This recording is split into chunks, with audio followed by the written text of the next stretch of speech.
and welcome to the Raw Review. We are the Dadley Boyz of What Culture. I'm Adam Wilbourn, joined by Michael Hamflett, Michael Sidgwick, here to review everything happened on last night's episode of Raw.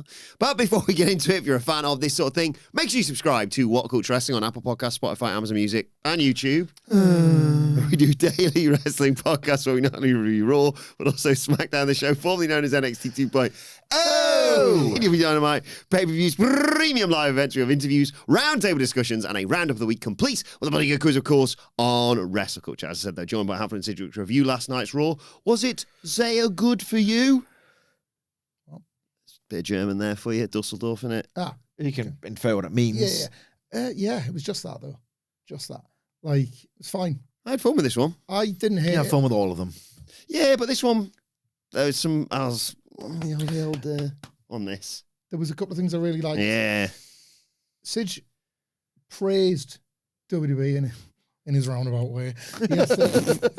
When he was referring to like 2026 as a whole, I was like, there's just a sense that, like, I don't know, somebody's been bollocked in it, like, do a couple of interesting things. Like, anything like down the back of the sofa that might be interesting to kick his ear off, please. And I would say that this just about continued that trend. I wouldn't say this was like this hot European Raw. I think they might have lost that momentum with these European crowds now. Maybe not. We'll see. It's going to be in London and Belfast, but certainly these last two tapings haven't had that energy that the prior years had, or the energy that they used to have when none of the American towns had energy. Like, this was just this felt like a normal Raw that could have been anywhere. But it's sort of continued that okay start to 2026 for WWE, but it's all with caution because they sort of took away the trust in 2025. That was bored in the main. There was something I liked on it, a decent amount. I loved the finish of the main event. Absolutely loved it. I thought it was genius. SmackDown's main event divided us up, as Nicholas observed, between me and Wilbourn, who loved the whole thing, and Sidge and Murray, who hated it. This one has divided Sidge and Murray, because that was the first thing Murray said to me this morning. I really enjoyed that main event. It was great. Like, loved the finish. And I was like, oh, I didn't expect that. No, I liked it. Oh, you liked the main event? Yes. I thought you said you were bored by it. No, I was bored by Raw in the main. Oh. In the main. I thought you said in the main, not the main of. Did you think? I thought that's what you meant. You should listen more. You actually, I think you meant, like, anyway. I thought you were shooting on the main. I was nah, in the main, it's an expression. I know the expression. Well, you don't. We're going to be playing the tapes back after this. Made a fool of. So we did probably me. usual start to Raw. Everyone's arriving, obviously. First time they've had Raw in Dusseldorf. Oh, no, first time they've had a Raw in Germany for 29 years. Is that right? Yeah, the 1997 Raw. So is that the infamous one? Yeah. They ran it in 1997 in Germany for the European title Heroes of Raw. Yeah. Was that when it all the kid list? Two, there was that one, and then they tried to do a simulcast with some taped Raw in South Africa in April. That was it. And these were these two episodes that looked like ass. They looked like unacceptable trash for the old market leader ski. It's the reason it wasn't the market leader ski in 1997. And that's those two Raws with a famous Raw magazine goes on the desk. Give this guy a go. And that guy was Vince Russo. So that's how bad it had to be. So thanks, Germany. Yeah. And nothing on this Raw was as good as Bulldog versus Owen. No. I'll say that. No. But it probably kicks off. Out comes Rhea Ripley and Io Sky. And we are welcomed by Rhea to Monday Night Rio. Huh? Like, wait, you knew they were going to do it, didn't you? It was like the wind up for here we go. We're getting another one to add to the collection. Anyone whose name is anything. Jey Yeet Raw. The best one was the new debutante, of course, is Jey White Raw. Yes. So they talk about winning the tag titles from the Kabuki Warriors. They get a "You Deserve It" chant, and Io yells that no one was ready for Rio. And they are sort of saying, look, we'll fight anybody. Laying down a challenge to the locker room when bing bong, excuse me, they're interrupted by Liv Morgan and Roxanne Perez. Morgan, very sarcastic, woohoo, let's hear it for them. Congratulates them on winning the tag titles. But she reminds them she never lost them or lost them either. Bayley and Lyra also interrupt. They get the Bayley song, obviously. It's your favourite epic poem? What? Mine's probably Paradise Lost. So Bayley says, look, Liv, you might not have What lost was the your title. favourite prestige TV show that never really delivered on the payoff of all things it promised? Nah, it's probably Loft for me. Yeah. It says Perez did lose the titles, though. Plus, Bayley beat Perez a few weeks ago. So if anyone deserves a shot, it's her and Lyra Valkyria. Io Sky yells at everyone in Japanese. That's always awesome. And then the Kabuki Warriors appear to attack the tag champions. It all kicks off. Rhea and Io clear the ring, and that sets up a number one contenders match. Oh, I've just realised I forgot to bring Inland Empire for you. That's all right. Sorry. I'll bring it in. I'll bring in Loft Highway as well. So, yeah. That's good stuff. That's strong. Go on. See, the numbers will be low at the end of the year, but you do treat yourself. Yeah, absolutely. I A like little that. treat. We've got a treat later on with Postman Pearce. Yeah. Yeah, that's good. Thing with this was, I'm nowhere near as harsh on like promo trains and stuff, and give it like a bit like what we were talking about yesterday. The live crowd do want this. Like they want to see all the stars that have been advertised doing the stuff they do on the telly. Like I always think of, it was like a Bruce Pritchard podcast where they were talking about, going back years now, when like the Fed ran a show in Japan in 1990, and some of the matches you can find on tape and stuff. And like there was this feeling that they were going to get it wrong because they were going to have to like try and use New Japan's aesthetic and stuff like that. But they just brought the Fed ring to Japan, and that was why it worked, because it was like, no, people actually want to see. The people that are going to come to our show, like, might not be the New Japan hardcores or the All Japan hardcores or whatever. They're going to want to see what has been broadcast in Japan, and we'll give them the best sort of replication of that. And that's why, particularly on like traveling shows like this one, I don't really have a problem with this. It's like, here's like 6 of the stars that you get all the time in like a big role and a big match with stakes. You want to feel like what you're getting has got some ramifications. There was The only time you can call WWE authentic. kind of. Yeah. Yeah. Like, I remember when like there was New Japan were, expanding and whatnot, and you and Murray went to Aldershot, was it? Yeah. And you were like, the ring needs to be blue. yeah. That ring needs to be blue. It is, you want the exact experience that lifted from the telly so that you get to be, a part of it. So I don't have a problem with it in the right context. What I had a problem with here was that we just talked yesterday on the SmackDown review and Raw preview that they'd done a really effective job of setting Nia Jax and Lash Legend up as challengers, and seen as the brand split doesn't really count when it comes to this sort of thing. Just chuck them in there as well. Like maybe they'll want to fight their way into it and it'll become a triple threat via SmackDown or something. But they felt like really oddly missing considering how much heat you put on them on SmackDown. Unless they've got some big things planned more with the Charlotte Alexa stuff. I guess so, yeah. In the interim of like, they can't believe they overlooked us. And then Charlotte Alexa like, well, hang on, let's not forget. Yeah, we were possibly in the same picture as well. We said we got next after that. His glass is always half full, isn't it? With the Fed. I might start writing down the moments when you think, oh, yeah, that could be a valid criticism, or they could be doing this. And just to see if you're too optimistic. Always look on the bright side of life. Indeed. It's a promo train. What do you want me to say about this? What on earth do you want me to say about this? It was classic Raw. On one hand, I was pretty... Are we doing this again? When the Kabuki Warriors involve themselves in the business of Rhea Ripley and Io Sky. Because on one hand, like, it really is uninspiring to go back to that pairing again. But also there's no love lost between the two teams. So It did come in for a bit of credit online with regards to how well he's built this division now. Like, considering where the women's tag division was a couple of years ago, for example, the lineup of what we got in the ring, and like you say, the people who even weren't there. Yeah, I think like, it's maybe patronising or damning with faint praise or whatever. I think the women's division in general had a decent year. Yeah. In 2025, in a year when not a lot was decent, I think the women's division was. The tag title's probably the crown jewel of that, because the Intercontinental of the US, it got out, didn't it? Like, I don't really care about them. That's out on the record. So at least with the tag division, by dropping stars into it. And with Sage, I'm absolutely sick of the Kabuki Warriors and Rio as a feud. And I guess we're potentially going to move forward from that anyway. But it did. That you can open your show with it and they feel like the big stars and stuff is something, definitely. Jackie Robin's backstage with AJ Styles ahead of the Gunther match in the main event, obviously. Styles talks about learning early in his career that the business is about respect. Respect for the ring, respect for fellow wrestlers, respect for those who came before. He says, look, me and John Cena weren't always on the same page, but we bonded over respect. And Gunther disrespected John Cena week after week. So I smacked him because John couldn't. And he says he was going to teach Gunther some respect tonight. And he said, in fact, I'm going to make you tap out like a little bitch. Yeah, using the vernacular of pro wrestlers that I despise was never going to endear this promo to me. Respect this, respect that. It's kind of like he's a wrestler's court barrister. He's gutted that he turned up 10 years too late. He is absolutely fuming. Hey, don't judge the Jaguar before you bleed it. I don't mind these little video games that Alan brings in. And find a bit of a bond, don't they? Speaking of which, actually, we go to the clubhouse, and Liv and Roxanne walk in after what's happened, obviously. And Bálor's playing a goddamn video game. You done it now. Liv Monk says, "What the hell are you doing, boy?" And he says, Used to be a demon. That was cool.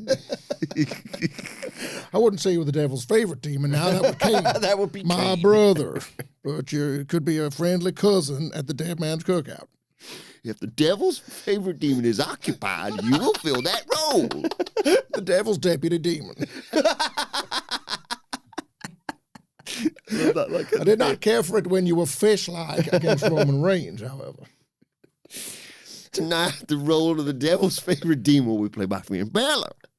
But I remember one time you were getting quite the push, Mr. Demon, then Kane kicked your ass. How'd that go, Finn?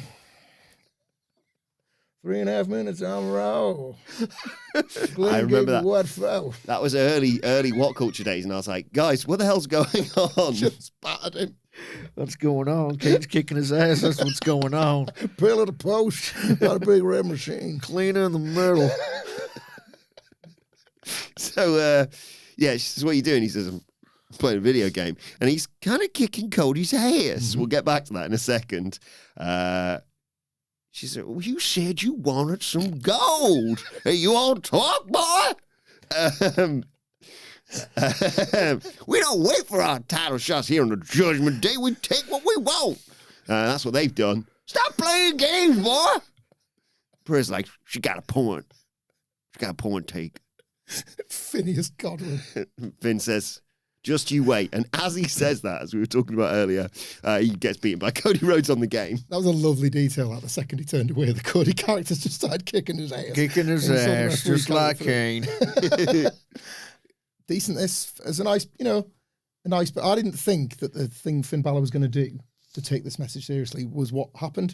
Oh, it was a nice little story throughout the night and puts over Liv and Roxanne a little bit more ahead of what they're going to do in their match. A good night for the Judgment Day. I will say, without Dominic Mysterio in more than one way is crucial to the success and intrigue of Judgment Day as a stable.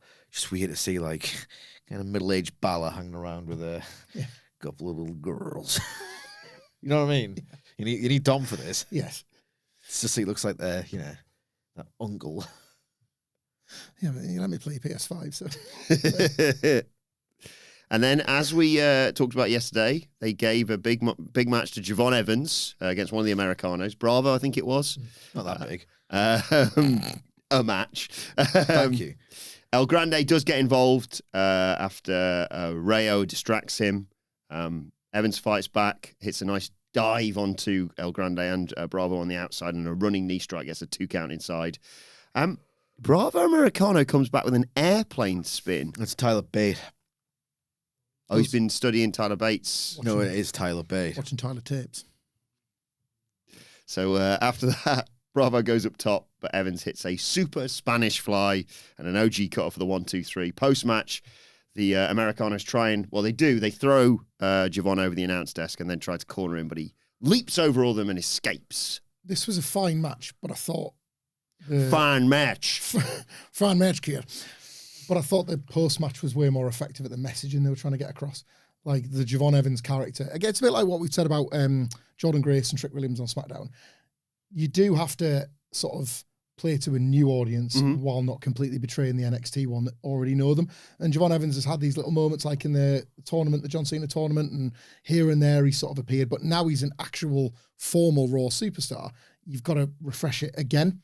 So it's quite tricky to Agent 4. They mastered it with Trick on SmackDown, to a lesser extent with Jordan Grace, and then I would say to a lesser extent again with Javon Evans until the post-match. This idea that not only can he kick your ass in a match, but he can overcome like a numerical advantage because he's got like this amazing athletic ability, so that the environment is a better weapon to him than it will be to you, was better for me actually in the live setting at putting him over than the match. The match was fine.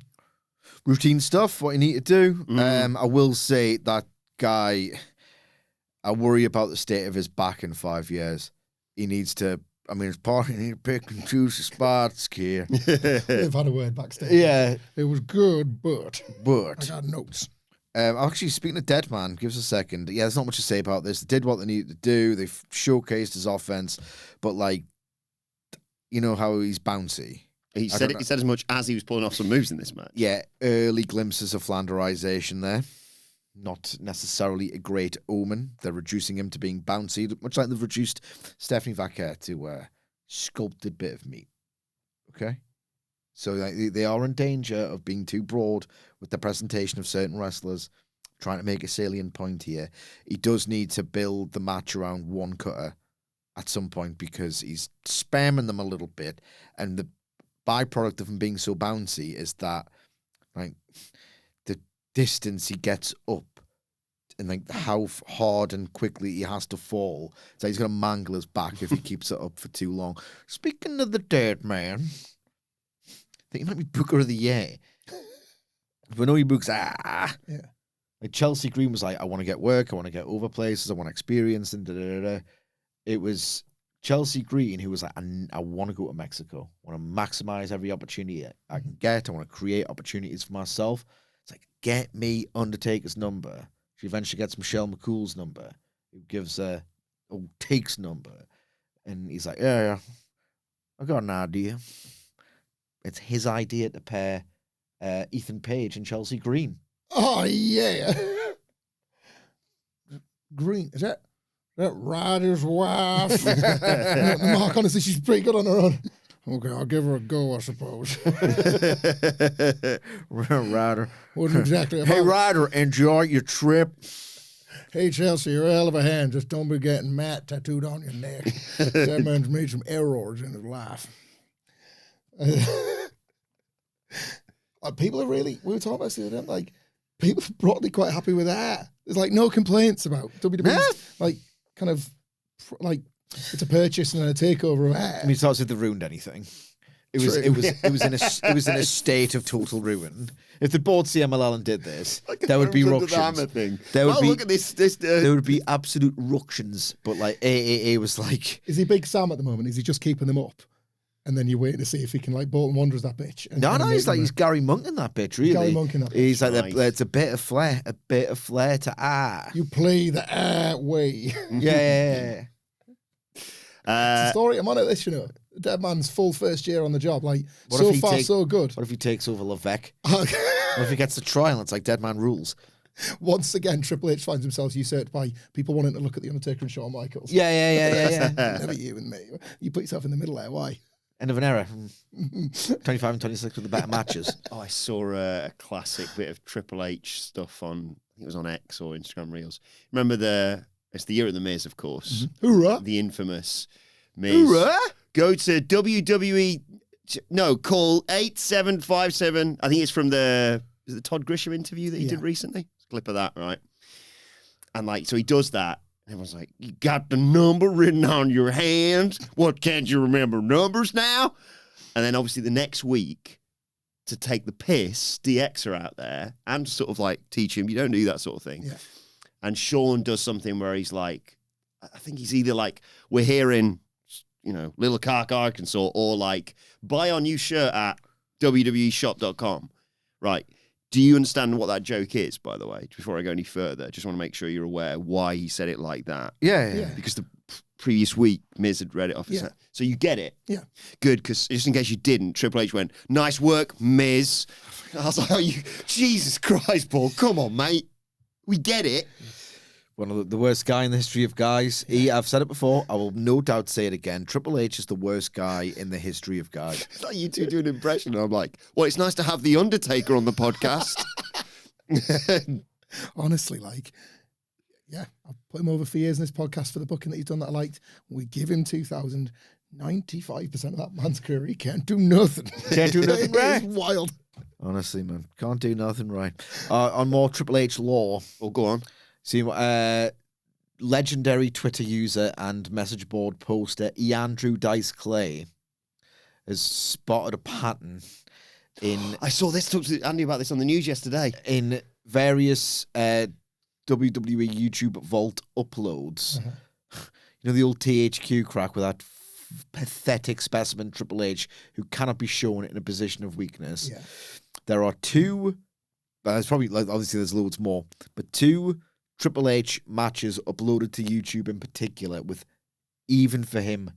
I mean, I don't think there's a mandate. I just think people know where their bread's buttered, right? Yeah. Two particularly egregious examples. There's one where it's a 97 match with Brett, and Brett goes over because he's appalled at the idea of doing a job for Triple H. Yeah. In the thumbnail, Triple H is in firm control. Yeah, go on, do it. It's time to play the game!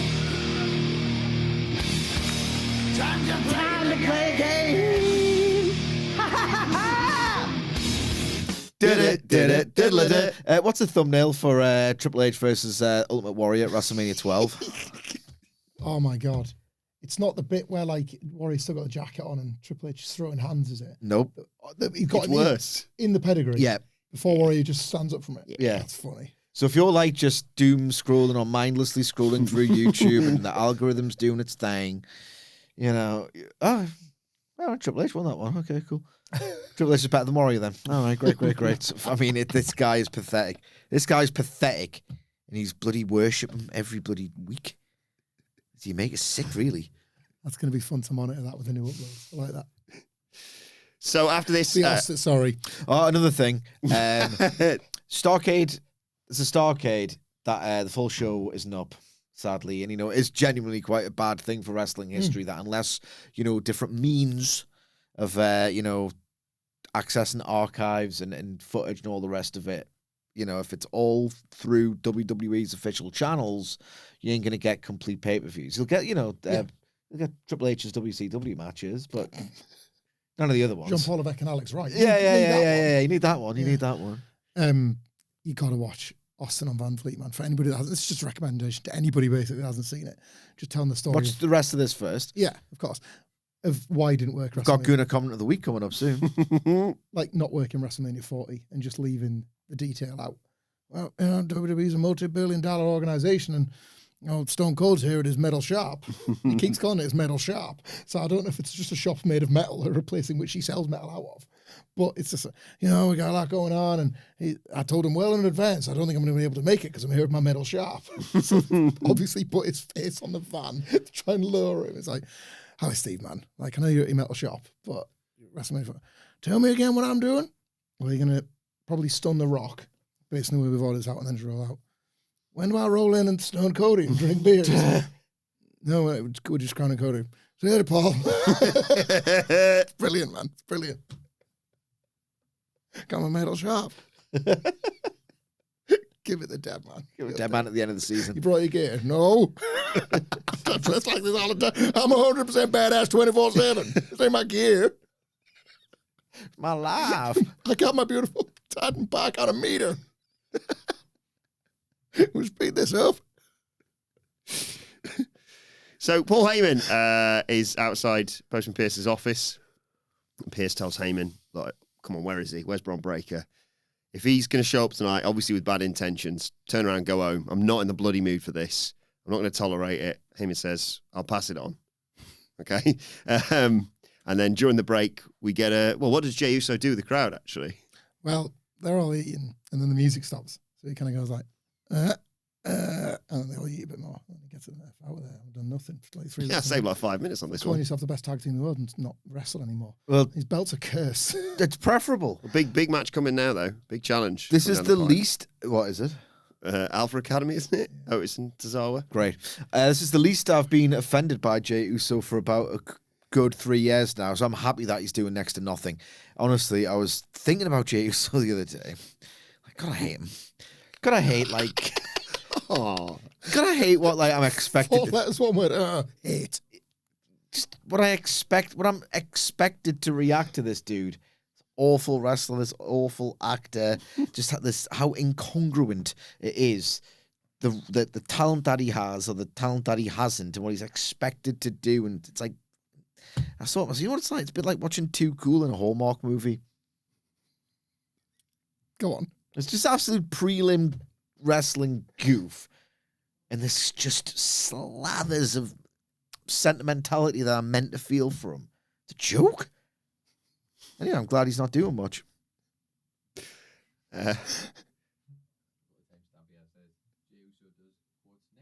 Yeah. What enough about world title reign? What he loves it.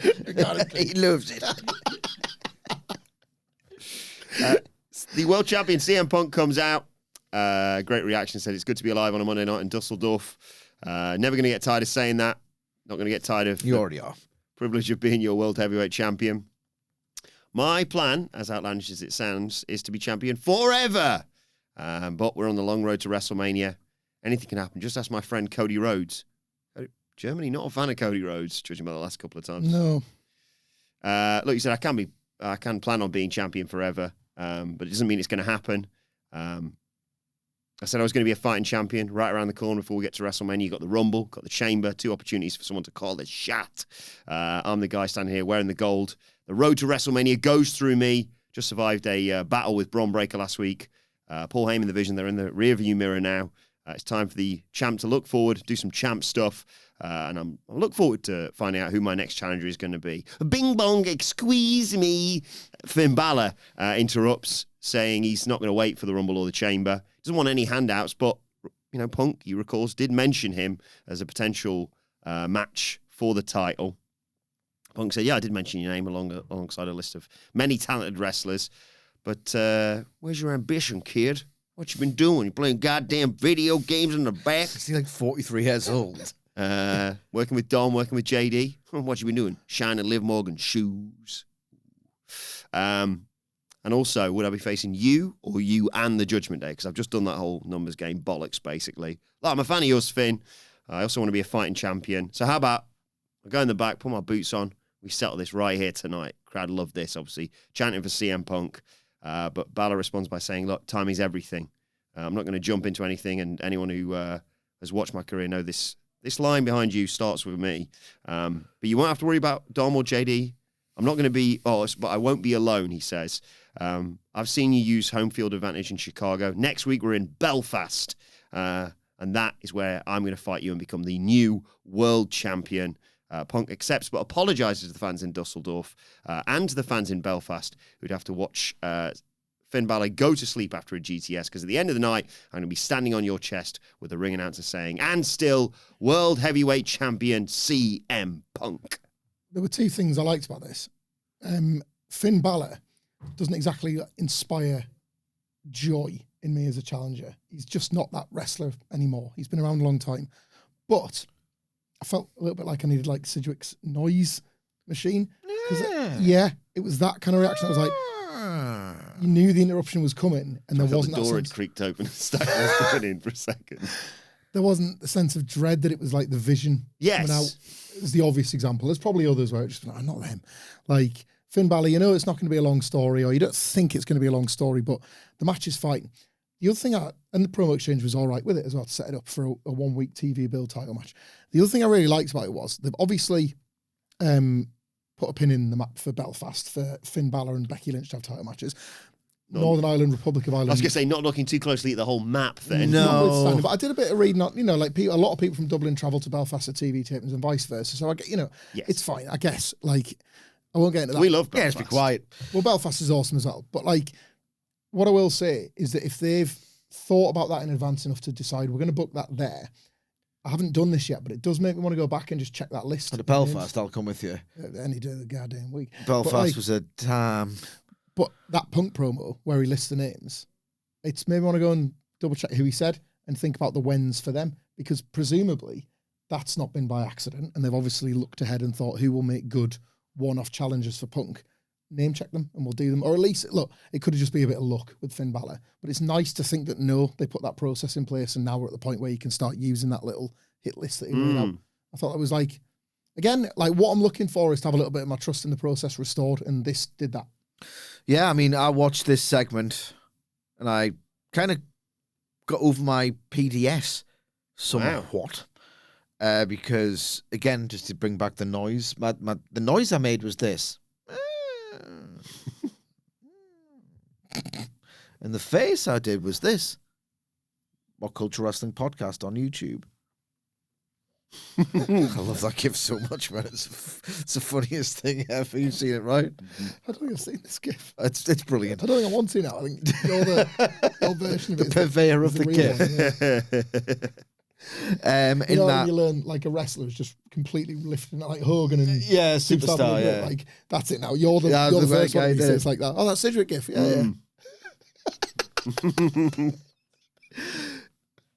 The Finn Balor ain't winning the belt, okay? But it's almost impossible without veering completely into Vince Russo territory of making every title defense feel like this is the dance. Mm-hmm. You kind of got to do some, champions winning to build the reign and da-da-da-da. If you're going to, and you have to do these matches where you know who's going to win, but it builds up gives someone something to do, gives the champion a bit more credibility, some defenses, some stat padding, make the match interesting, make the match feel fresh, give the audience something they didn't think they were going to see. An air of novelty probably sells this short, really, but, that's kind of what we're dealing with here. And it's particularly wild because they are like two ships passing in the old night, in that January 2014 is when CM Punk bounces. He's gone seemingly for the longest time, or it felt like forever at one point with Punk. And then Balor was like pretty much passed him by, and he was like, well, he's the new hardcore darling. Mm-hmm. Like, people loved like the paint. Like, his work was obviously great. Bullet Club were cool. But when he first started to don the paint, it didn't work out for him, really, I don't think, all things told. But 2014, Finn Balor never felt further away, never felt closer to being a main event star, and never felt further away from wrestling CM Punk, who it was felt gone forever. He comes out in the paint, and those who pay attention and realize you kind of have to be realistic about who's going to get pushed in WWE at that level, you think, he's found a cheat code here. He's found this really toyetic look, this alter ego, this cool entrance, all these things prized by WWE. He might have a chance of being in that sort of Punk Danielson lineage of, I mean, he's obviously not going to be first name on Vince's team sheet, but he's found a way in, and he's like this great wrestler. You just thought, he's never going to wrestle CM Punk. Oh, that's a shame, but there's a new hardcore darling of the day. It's just a weird bit of crossover that when they came together on Raw last night, I didn't think I was going to be, Yeah. I'm intrigued by this. If they were building like a SummerSlam match, I would think, it's Finn Balor. But for a throwaway on TV, there are significantly more uninspiring options they could have chosen here. I wish I could believe he was done with the Vision, because what a relief to just not have like those characters interact in any way. But I think we're probably the way they brought it back, I'm kind of back into it again. Yeah. But we'll get to that.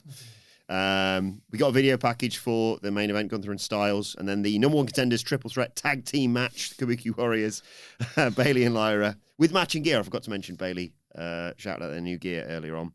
And Liv Morgan and Roxanne, obviously. Early on, everyone brawls, and Kairi Sane takes everyone out with a big elbow off the top. Lyra Valkyria makes a hot tag after the break. There's a Tower of Doom spot with Kairi Sane taking the worst of it, basically. Asuka starts running wild with suplexes, hits Perez with one, hits a double on Bayley and Lyra Valkyria, and holds Lyra down so Sane can hit an insane elbow. But it's all a bit confusing. The referee's saying, no, she's not legal, basically. Everything kind of stops there. Everyone comes in and trades moves, but Lyra catches Kairi. She tries to hit a crossbody, hits a backbreaker. Bayley comes in with the elbow drop, but Asuka breaks up the cover. Perez hit Bayley with pop rocks, but Kairi breaks up that one. In amongst all this, there's a blind tag to Liv Morgan, and Kairi chucks Perez out of the ring, but she's in the perfect spot to be hit with a nice-looking oblivion by Liv Morgan. To get the 1, 2, 3, they are the number one contenders for Saturday night's main event. I mean, the right team won. So this wasn't a good match. No, it was actively very poor at points. Loads of botches. Kairi was lost. Yep. We were talking about me and Andy earlier. Yeah. There was a few times where just like wrestlers were kind of running into what appeared to be traffic more than their next spot because nobody looked like they were supposed to be where they were supposed to be. But Liv and Roxanne had a pretty good night in amongst all that. I think Liv's shaking off the rust. Roxanne Perez, you know, have to be careful how I put her over, but like an extraordinarily safe pair of hands. Like, vital in a match like this when you've kind of seen it all fall apart. So at least the winners felt credible. And I kind of want to watch the match. Like the Liv and Rhea stuff was well tended to, like back at the time. And even in the promo exchange, I was like, good. Proper rivals. A real rivalry from like a hot period that I don't mind seeing them redo. So the tag title match is the best case scenario, I think. Hopefully Dom's back in time for SNME, just to be at ringside. Yeah. I will say, sadly, to any WWE hate followers who keep up with the product through this podcast, the Matt Reigns types, let's face it. This wasn't so funny like last week's Maxxine Dupri versus Becky Lynch disaster class, but for some reason they're running that back. What? I can't wait. Well, not Becky's hometown, but in where this... That's going to be interesting crowd reaction for Maxxine. It's completely harebrained. I can't wait. So sadly, it wasn't so funny that I'd urge you to check it out if you're, inclined to hate watch, if you're into a bit of Schadenfreude. But no, they are not. My wonderful colleagues are not exaggerating. Kairi Sane was getting loft. She was loft in space. Like it was it's like, what's wrong with her? How has this happened? I described it as walking into a room and then thinking, what did I come in here for? Yeah. You're in the middle of a wrestling ring on Monday Night Raw. Yeah. It's not the first time, is it? It's not like... No, it's kind of the defining trend of a new career. Seriously, what's happened? It's one thing if, let's just take off the top of my head a thrashed wrestler, CM Punk, where he's slow to react to certain things. It all looks a little bit cumbersome in there. You can't tell where the selling begins and the total and utter fatigue ends. True magic of it then. What a worker. If you just can't tell. That's like, oof. Got to be one of the best if you just don't know. You're watching as analytically as you do and you still can't tell for sure. I don't watch it that analytically What a now. guy. It's one thing where you can tell, all right, okay, well, that explains that then. Blown out of his ears because he's an old man. That's one thing. Like, what's happened? Like, she still can get about. Yeah. Still gets hair on the insane elbow. Like, a lot of the stuff that you're supposed to love about it. So you'd think she should be mentally sharp, but she's... Does the WWE system just make it into a worse wrestler? It's with Kairi Sane. With their slop, and it's just... It's always the connective tissue in the matches. It's not necessarily like... once in a blue moon, it's been that she's not there for a spot, but there's been a lot of times where we've had kind of no choice. We could just leave it alone if we wanted. But there's been a lot of matches where it's like, well, that was the big glaring red spot on this thing of when that went wrong. And I think a lot of the time it's in the little in-betweens, the little tag exchanges and that. I think Asuka was, like, it felt like that was going away. Kabuki Warriors was fixing it for a bit, but this was just so, like, you can't avoid it, can you? I think sometimes it's one thing, like, we try not to pick on every botch. Sidge says sometimes it's funny. You gotta laugh. But this wasn't an entertainer. It was like, business was dead, that kind of botch. Yeah. Get a pre-tape promo from Becky Lynch. She's not happy that mediocre Maxxine Dupri is getting a rematch. Took her almost 2 months to get hers. She claimed corruption from power mad Pearce, but she was confident she'd retain next week. In her homeland, she says, I'm going to prove once and for all why I'm the greatest female wrestler of all time. It's not just me saying it, other people saying it. Sports Illustrated, Bleacher Report. But she says Maxxine's going to have to say goodbye to the big time. And there was a response by Maxxine Dupri. Disappointed, obviously, to lose the title, but she proved that she belonged. No, but quite the opposite. She says she wants to see the same from Otis and Akira Tozawa. We'll talk about them in a bit. Lose handily. I want just what I did last week. Defeat. Yeah. I like this because the way she delivered this line, She says, I'm fully aware that, Becky's probably the greatest female wrestler of all time. And yes, Sports Illustrated says it. But I also know that Becky had to cheat to beat me. So next week, Becky, I'm going to put you in an ankle lock and break your ankle! I don't know where that came from. She's hopeless. That's where I came from. Yeah. God damn it. Who capitalized ankle on the teleprompter? I was like, where'd that come from? Yeah, you've never seen the original Running Man, have you? No. Arnold Schwarzenegger delivers spine the same way. We're about your goddamn spine! Yeah. Love that movie. Action's not great, but the vibe is almost unbeatable. It's the outlier. That's the one I like. Of all those films that never really my cup of tea, there's just something about the Running Man. It's just the aesthetic is, oh my God, it's wonderful to look at. Terrifying game show. Yeah. The shiny floor mixed with like the killing floor, basically. Like the dry ice is out of control. I love it. Yeah, she's funny, isn't she? You gotta laugh. You gotta laugh. You gotta laugh. She's gonna get booed next week, you would think as well. Yeah. Even if she worms out, she's getting booed. I kind of want to look at that. Yeah. Becky doing this particular character. How you doing? It's over. Gotta laugh. But speaking of ankles, Cole interviews Raquel Rodriguez about the Stephanie Vaquer attack last week. And Raquel says, look, I remember when I was the girl who waited politely, patiently wanted my shot at the title. Things change, people change. She was cheated out of the world title week after week. And she's not going to stop until she's got Vaquer in the ring one-on-one. She calls herself Big Sexy. Big Sexy Raquel Rodriguez is going to stand tall as the new champion. And then everyone can go ahead and feel sorry for Vaquer, who comes out still wearing the boot. I did like Raquel's laugh and, you're hobbling a bit, are you? But Raquel leaves, supposedly. And Stephanie Vaquer looks down the camera lens and yells that this injury is not going to stop her. She holds up the title belt and says, come and get it.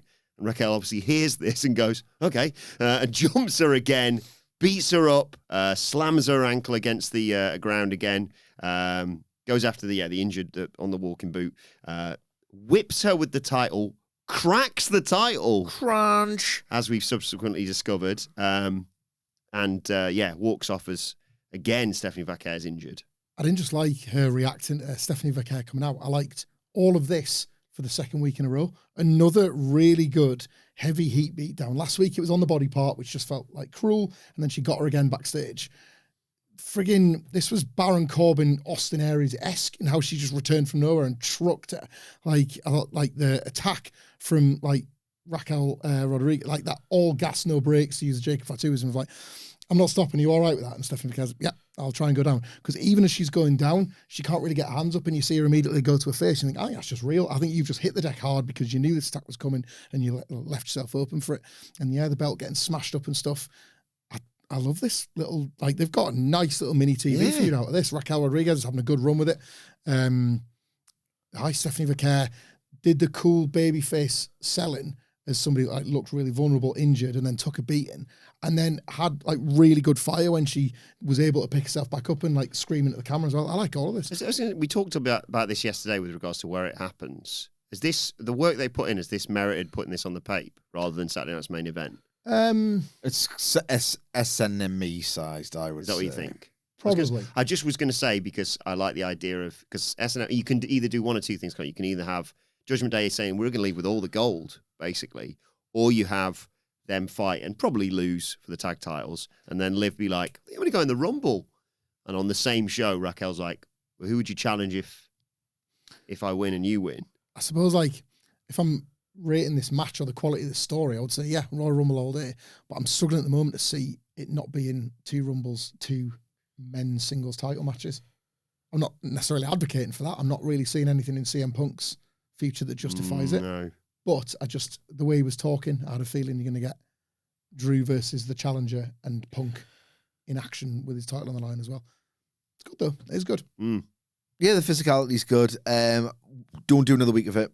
You're in danger of geekifying Vaquer. Yes. Yeah. I will say, though, like a concerted effort appears to have been made to give her like a babyface characteristic, like a weak and vulnerable body part, something she can be a badass for, coming back from and withstanding all that pain. It just feels like they've realized, because Stephanie Vaquer said it, I'm not just a devil's kiss. And this is proper an attempted earnest pro wrestling. Yeah, I'm always going to be in favor of that. They show clips of Drew as the WWE champion in Glasgow, Scotland, as they plug the SmackDown from London, England. Jolly old London. And then, we Is that get... this week? Yes. So we got London SmackDown, Belfast Raw. Then, At that point, are we heading back to the States because it's Saturday Night's main event? Yeah. Well, it's not the States. Montreal. Montreal, of course. Yeah, SmackDown and Saturday Night's main event. Blimey, all over the place. This was when we got Otis and Akira Tozawa meeting with Jey Uso. And like he's like, yeah, just having a good time, tag champs, obviously. And Otis is like, wouldn't mind a title shot. And he's like, yeah, good one, Otis. He's like, no, I would actually like a title shot. And Jey realizes he's serious. He says, I bet I'll talk to Jimmy. But you'll be getting in there with the best tag team in the world, so get ready. Tozawa says you eat. I bet is there. I shouldn't, yeah. Just thought I thought I'd just bring it into my vernacular. I know that, yeah. I bet. That's what I say all the time. Like any time you bring anything to your vernacular, you say it 20 times in 2 days. Bit of a secret douchebag, isn't he? I see the With secret. this bet, Logan Paul fandom. He is. Chud and Wilbourn. You get that broccoli hair. Oh, yeah. Yeah. I don't think I pulled that off, to be honest. Meanwhile, I think it would suit you just fine. I was going to say, meanwhile, I bet it's going down like a storm. Because was it you saying it when you just, we sometimes young people use phrases and we don't really know what they're talking about. Yeah. First time bet a bit. It was probably through Hook or something. Everything's wrestling. But I was just like, Google. Is bet good? There are several answers. Cap bamboozled me for a while. Yeah. Cap. Start the cap. Yeah, I mean, I could have inferred it, but I was like, what? Let's Google that.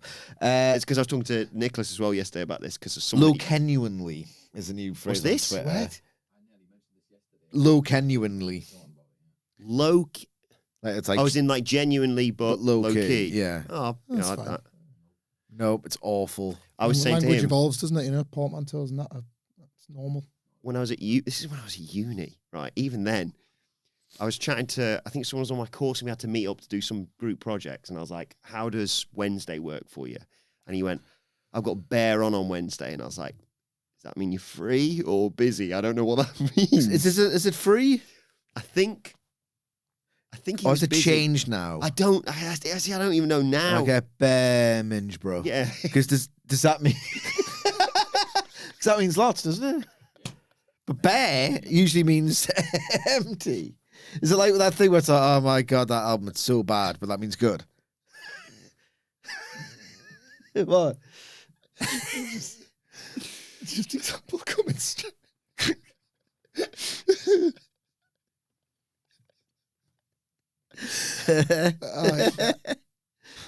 Bear minge, you say? Yeah. Bear minge, bro. Wilbourn texted you back. Did you get a lot of minge on that? I bet. Do bears have minges? Yeah, bet. Right, then we got Banner and Dragon Lee versus Bronson Reed and Austin Theory. Vision or crap, said it all along. Reed It got catch. even worse. You know how to fix Bron Breakers to make him look like he's nothing to do with these boring dicks. Yeah. I did like early on, there was like a drop down bit with Austin Theory and Banner was just like, hey, dickhead. And yeah, there's high flying, quick stuff obviously from Dragon Lee, but eventually Bronson Reed catches him when he goes for a flying crossbody, drops him. We go to a break, come back. Dragon hits Bronson Reed with a DDT, hot tag to Penta. He hits Theory with a backstabber for a 2 count. Super kicks for everybody, including Logan Paul, actually, from Penta and Dragon Lee. And Dragon wipes out Logan Paul and Austin Theory with a flip dive. And he's in the process of being like, whoa, got him, guys. And then Oh my God. Here comes Braun Breaker, who spears him out of his goddamn shoes for a disqualification. There was an incredible shot that's been all over social media, like a drone shot, following Braun sprinting down the aisle to take him out. I love the way this was all set up. Match can care less about. Penta's like, come on then. Braun gets in, but spears him as well. And Braun's licking his lips because he sees, oh, bloody hell, but he's setting up again so he can do the bit where he runs around the ring. Goes to do that. Suddenly, out of nowhere, there's Adam Pearce, who gets in his face. What do you think you're doing? You can't do this. Get out of here. You're bloody ridiculous. But they shoot it. As he's bollocking him, you just see Bronson ring. Oh, what might mind if I do? It's a huge tsunami on Penta in the ring. So Pearce that was early AEW-esque, that was, for the tsunami to be incidental to the thing you're supposed to be watching. You just can't stop kicking ass. A little bit of flair. Yeah. I admired a little bit of flair. So then obviously, Pearce says, what the bloody hell's going on in there? Runs in to be like, Bronson, what the hell are you doing? The bell's gone. It's match is over sort of thing. You guys, you're bloody ridiculous. As he's doing that, Braun's like, you're not talking to me anymore. So he spears he spears Dragon Lee, I think, out of his shoes again. And this just flicks the switch in Adam Pearce. He grabs Braun. He spins him round. I'm sick of your he says. Ooh. And the teacher done a swear. And like, he's bollocking him. And he's, what do you think you're doing here? And suddenly Braun's like, who the fuck do you think you are? Like, suddenly, and everyone's like, believe it, Braun, Jesus Christ, mate. Grabs him, shoves him in the corner, just menaces him. And the Vision have to hold him back. And Pearce, eventually, things calm sufficiently for Pearce to just get out of here, the Vision. I'll just skip it immediately to what happened backstage as well. Because Braun's storming out. Pearce is like ripping his tie off. And he's like, keeps yelling after him, and he announces that, Braun is suspended indefinitely. Braun again is about to kill him until Bronson reads it. He's not leaving. Braun, he's not worth it, mate. Right? And Paul Heyman says, good call. Pearce is like, just try me, Paul. And he says, but you did make a bit of a mistake. At the end of the day, you put your hands on Braun first. I thought this was really good booking. Like, the action was fun to watch. The tsunamis, the spears. But of all the weeks where you needed Braun in particular to play the hits, it was this one. I really enjoyed watching him trying to level up as a promo and go for CM Punk's throat when he had no comeback and he was just, right, it's my week. I'm going to be like down the lens with all these verbals and all that kind of thing. And then the match, I don't know, maybe time will be kind to it. I think it'll actually go the other way. I wasn't particularly kind last week, and I think it'll only get worse as time passes. It wasn't like Tom McGee versus Bret Hart. No, it was a long way from what Braun's ideal audition for the main event should look like.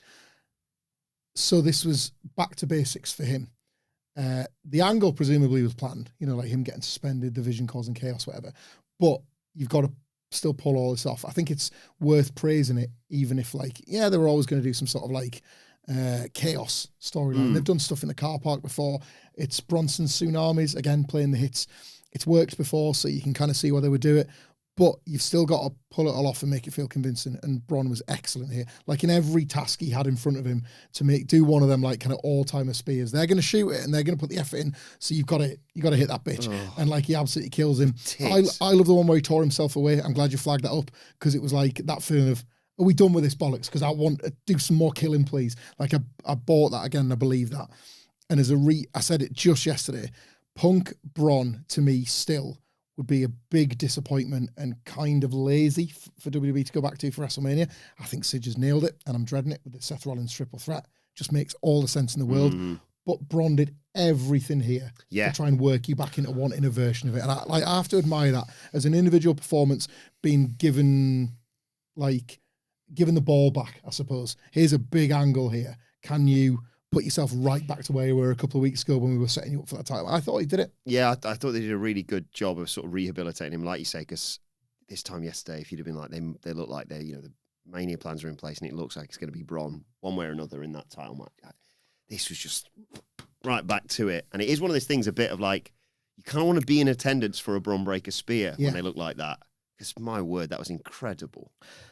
I take the complete opposite view. I'm sorry. It felt to me, and I understand I have a very cynical thought process, and sometimes it gets in the way, but I would be shocked, right, if the thought process of the creative team ahead of last night's Raw wasn't thus Breaker laid an egg in his big main event audition. People are only going to remember it for what went wrong. It really was less than ideal. Just do that spear that he always does. That goes viral. It gets a pop or whatever. It just felt cynical to me. I understand there's existing tension between Braun and Pearce, so it hasn't just come out of nowhere. But how many times can you go back to doing that sprint spear? I'm not an idiot. I have, blood pumping through these veins. I ain't dead yet. You see it and you think, that's awesome. It is. But how many times can you do that? It feels like, right, okay. Yeah, just have him do that spear again. Make people forget, and it worked. Have to make the ring like 40 by 40 to give him a run up. Yeah. That's brilliant. Now. It just, cynical as you like for me. It's never not good, but it's cynical as you like for me. Before we go any further, actually, referees and officials really had a bit of a nightmare with all this and all the chaos that happened. I should mention, by the way, Javon, in amongst all this, checked on Penta and Dragon Lee, so he's going to be factored into this one, would assume. But yeah, a bit of a bad night, really, for the officials, especially considering what's about to happen in the main event. So I thought I'd go in a bit of a different direction for this week's Gooner comment of the week. I want to give massive thanks to Jonesu, who tagged me in the kid list for this week's Gooner comment of the week. That's right. If you want to send any in, feel free in the post bag that we reach into. So, you two are both aware of WWE referee Arja Smith. Yeah. She shared some candid photos of her in her referee gear when they were in Berlin.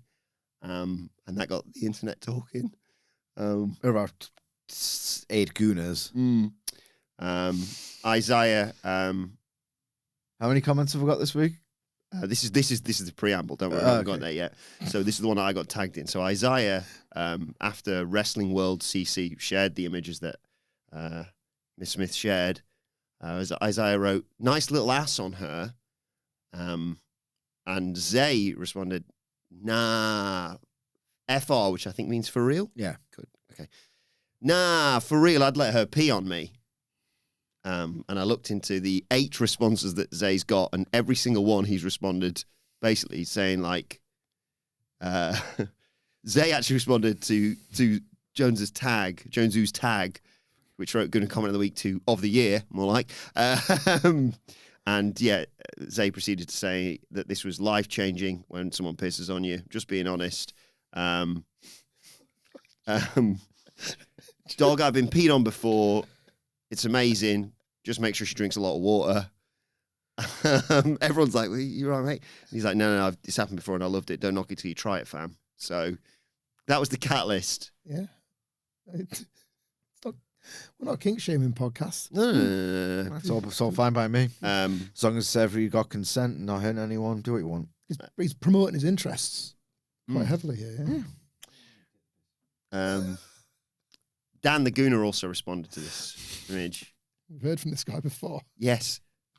I almost had Sam Claus back on as well for another comment that he made.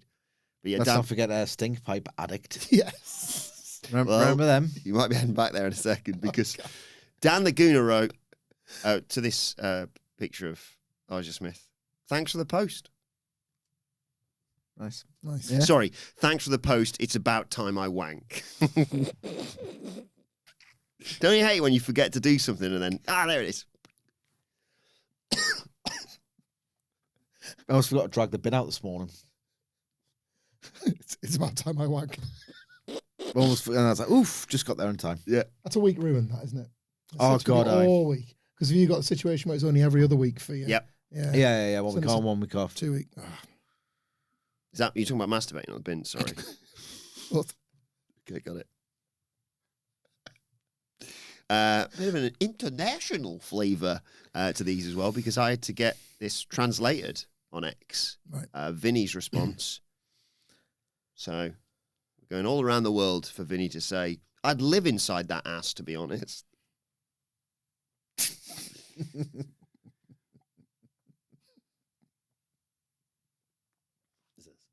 front view and a back view of RJ Smith. That's one of them's dominated the conversation, I'll be honest. Yeah. Including the final one here from John, who says, I'd be sucking on that fart pipe like a leech.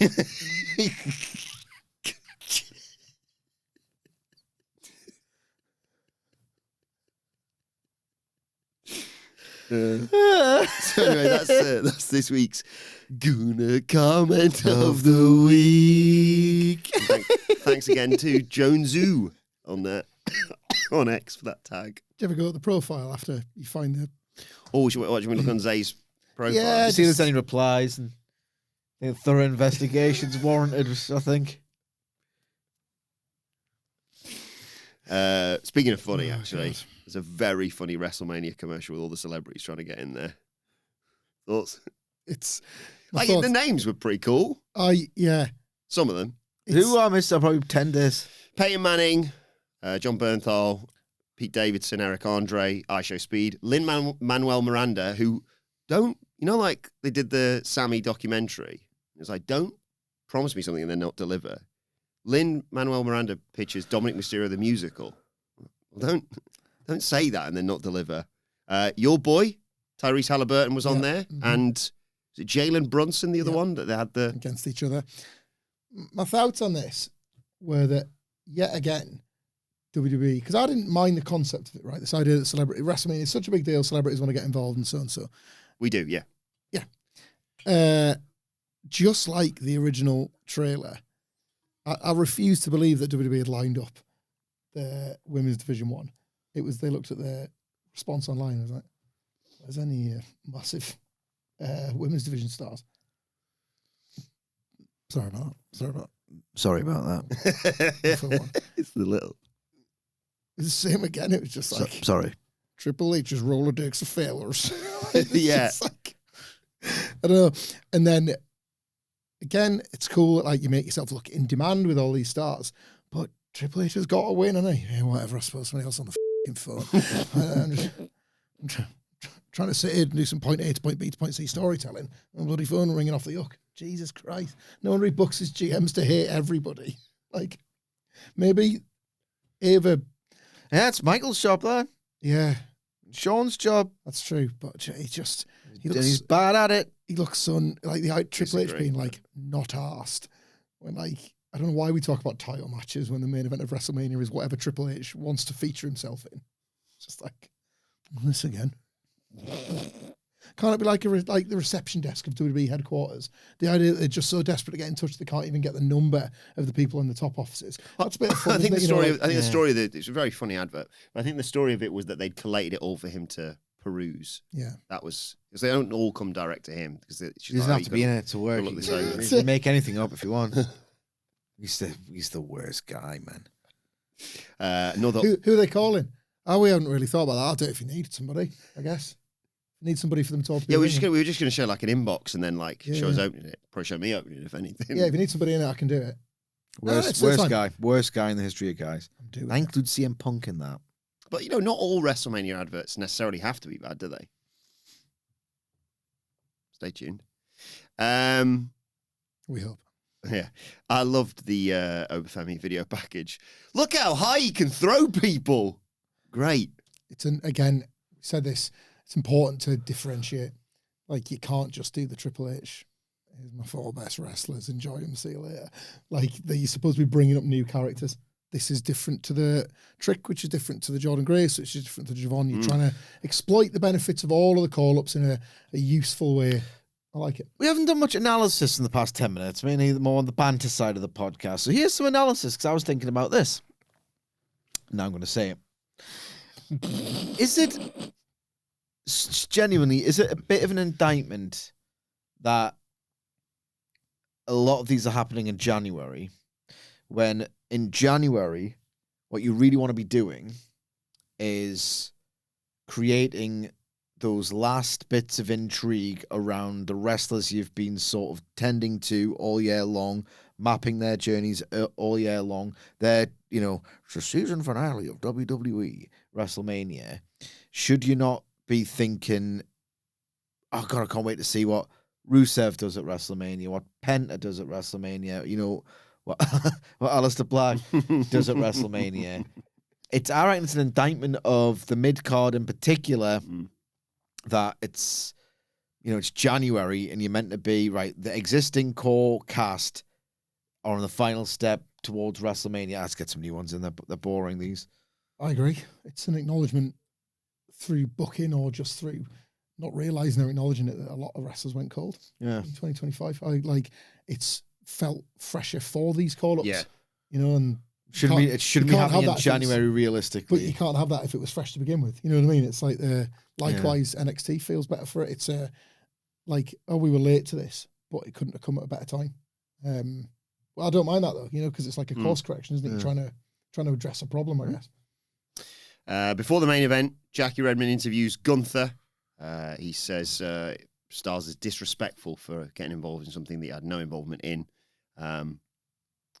It was disrespectful to do that to the best wrestler in this company and to the man who made John Cena tap out like a little bitch. And if I can do that to the so-called greatest of all time, just wait and see what I've got in store for AJ Styles.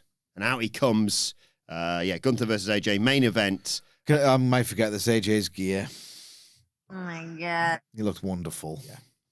And Styles had a strategy. Go after the legs, kicks, calf attacks, etc. Gunther's still manhandling, obviously. He slams AJ Styles on the apron. But Styles fights back with a sliding knee strike. Keeps fighting back right up to the moment that he's setting up on the top turnbuckle and Gunther just chops him off and he spills to the outside. A terrific bump there. Yeah, to take us to a break. Again, when we come back, Styles is hitting him with strikes, but Gunther just takes his head off with a clothesline. Mixed emotions in terms of obviously who the fans are behind. Right up until the moment, Gunther was like, you can't see me. And I'm like, you're a dickhead now. You shouldn't have done that. But he pauses and Styles makes a comeback and some nice dragon screws in there, targeting the leg. He ducks a clothesline, hits a Pele kick, and gets him in the first of many calf crushers. Gunther gets a rope break. Styles goes to the apron and hits a forearm and then sort of overdoes it a bit. So he takes a split second to get back onto the apron. So Gunther has recovered and chops him. Wants a sleeper. They're in the ropes. But Styles grabs his leg and another sort of wrench at that whilst they're in there. Nice springboard somersault leg drop onto the leg of Gunther. I love it when he Oh my God. Yeah. Loved it. AJ has the thing where if you watch his early matches, he does everything. Yeah. And then he realizes that he has to stagger them out a bit more so that when he brings one like that back, it's like when he does his moonsault. Cricket spot. Like the moonsault Scorpion Death Drop. Oh, God, it's There's so much going on with it that you can't do it all the time. Yeah. It's cool as hell when you do. Styles wants a phenomenal forearm. Gunther dodges that. They trade some counters. Gunther hits a clothesline and a powerbomb. Can only get 2, though. Again, they trade some strikes. Styles goes back. Go. Styles gets the calf crusher again, but this time Gunther escapes by doing the sort of Brock Lesnar smashing of the head against the mat. Gunther gets up, hits a shotgun drop kick, but again Styles gets him with the calf crusher, and suddenly Styles lets go. He starts celebrating, wants the referee to raise his hand. Referee's bamboozled by all this, and he's like, I felt the tap, there was a tap in there.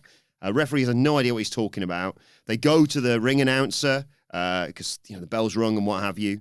No, the bell hasn't rung, sorry. But they're trying to get to announce that the match is set to continue. Styles is pissed, goes back after Gunther. The ref's in the middle of talking to Alicia Taylor, and Gunther hits a huge low blow on AJ Styles, hits a powerbomb, gets the 1-2-3, and is the happiest I've seen him since, boasting about making John Cena tap out like a little bitch. They subsequently show you that, yes, there was a tap. Gunther tapped out again.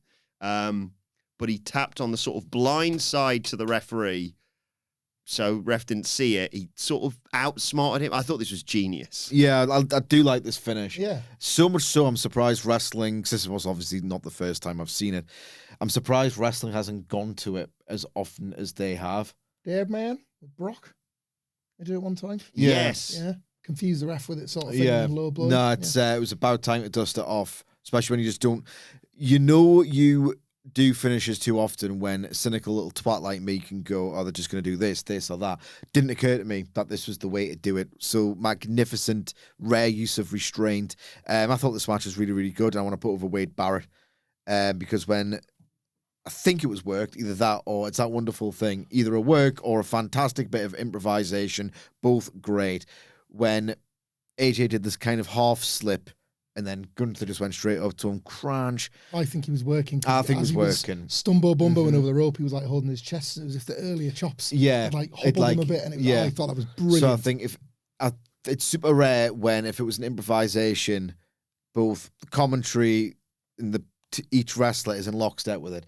And Wade Barrett going, you can't afford to make a mistake. You can't even afford to make the slightest of slip-ups against Gunther. He will punish you. Thought that was magnificent. I thought everything was, the art of the when was done really well in this match. Like doing the high, like AJ busting out a high spot when he had to do it and it making sense as well and not just being a risk. It's like he calculated the life out of that risk.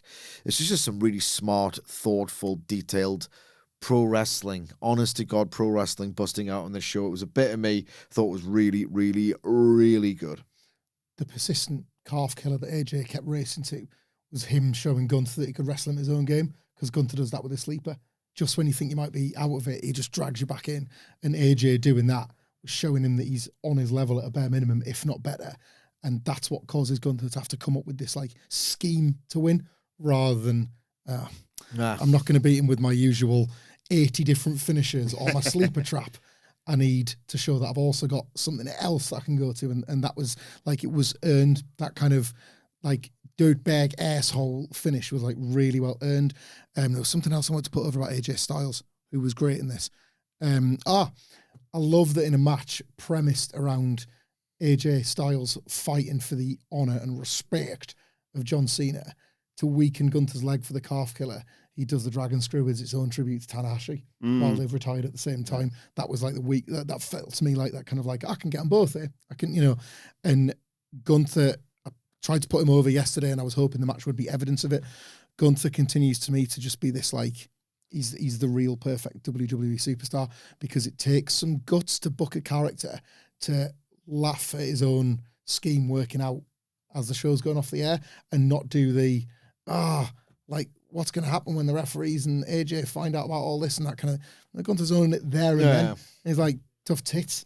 Like, yeah, he might have been a little bit better in the ring, but I was smarter and I'll be better than you next time. Like, he just knows how to apply what different bit of his character is needed on any given week. He's got a great face, hasn't he? Yeah, brilliant. Great facial expressions. Great face. Even the bit beforehand when he just laughs backstage. I don't know. We've seen probably him do that before. Obviously, we've seen it recently, but you know what I mean? In terms of him just being so happy that he can just say he taps out like a little bitch, and it's like, this is the best thing for me. Yeah. It's brilliant, this. With the run, the momentum, and all the credit he's already got in the bank, how are you not having him win the Rumble?